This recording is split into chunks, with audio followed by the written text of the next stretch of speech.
ago. Last week, Meghan reportedly appeared at a $5,000 table event for the Women's Fund of Central Indiana on November the 29th. The event, which has been billed as the Power of Women, an evening with Meghan, the Duchess of Sussex, is raising money to invest in the lives of women and girls in central Indiana. The event is closed to the media, and guests must confirm they're not part of the media in order to attend.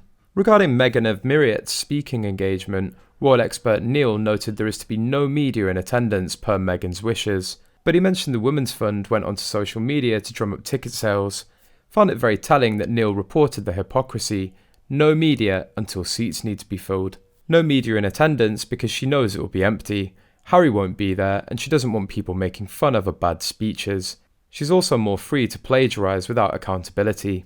According to Neil Sean, Meghan must sell herself somehow, some way, after she and Harry threw away their tiaras for America. Stating the obvious, he says that she needs to be likeable in order to build her brand. This is where the issue lays, according to Sean and Whoopi Goldberg and past co-workers, and seemingly anyone who's dared listen to her for more than a hot minute.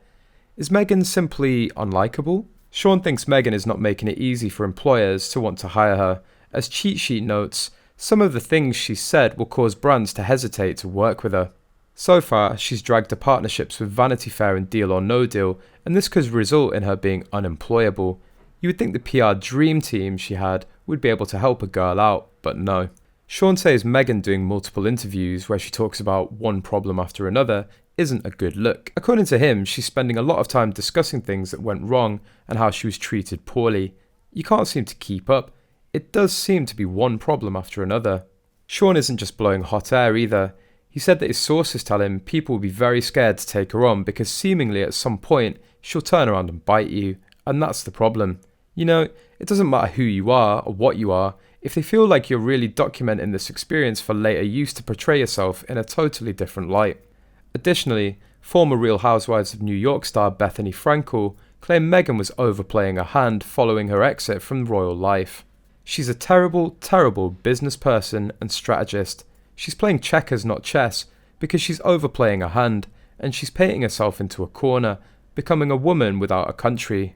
Meanwhile, Meghan Markle was accused of overshadowing Queen Elizabeth's legacy during a recent interview with Variety. Royal commentator Lee Cohen said that the Suits alum chose to stay true to form in talking about herself instead of promoting the late monarch's legacy. Lee said, "The profound loss of the beloved, longest-serving British monarch ever, and her husband's grandmother, caused Meghan to focus true to form on herself in this interview, rather than on the qualities and the legacy of the magnificent Queen and the era shaped by her reign. The only thing that Meghan offered in tribute to Her Majesty in that interview was her excellent example of female leadership," he added.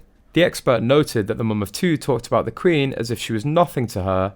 Clearly the Great Reign and Queen Elizabeth's skillful stewardship of Britain's history and institutions were lost on Miss Markle, he added, as was the deep bond felt by Britons and those throughout the Commonwealth.